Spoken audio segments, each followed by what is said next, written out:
entered Luzon Island, and we're now on our final approach to Ninoy Aquino International Airport. We've just entered the airport compound.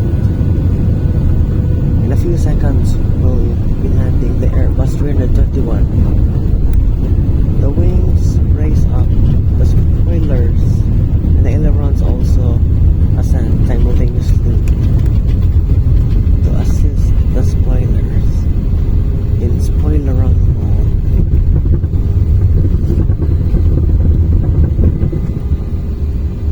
We've landed at 133 kilometers per hour.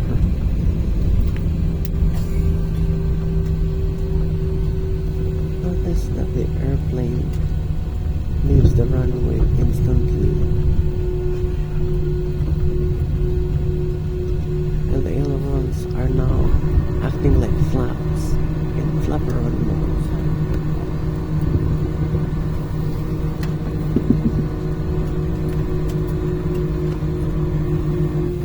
This time, the flaps have just trapped. The local time is 2 minutes past the hour of 6 in the morning, and the ground temperature is at 26 degrees Celsius or 87.8 degrees Fahrenheit. Remain seated with your seatbelt securely fastened until the seatbelt signs have been switched off. For an orderly manner of disembarkation, passengers must remain seated and await instructions for deplaning. We shall commence passenger deplaning as soon as we receive clearance to do so. All passengers in connecting flights out of Manila will be given priority by our ground staff. And for those in need of special assistance, our cabin ground staff will be happy to assist you. May we remind you to take precaution in opening the overhead storage bins to retrieve your items, as these may have shifted during the flight.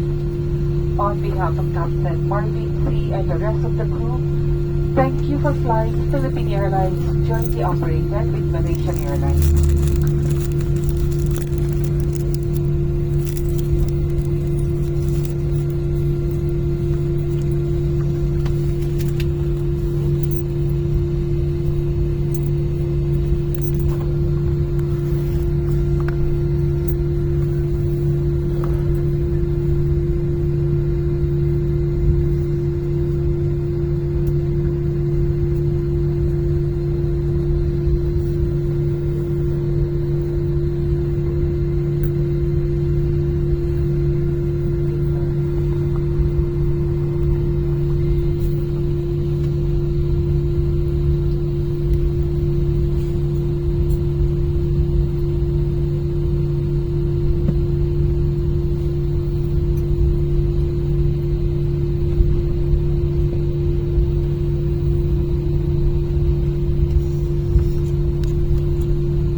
for suggestions.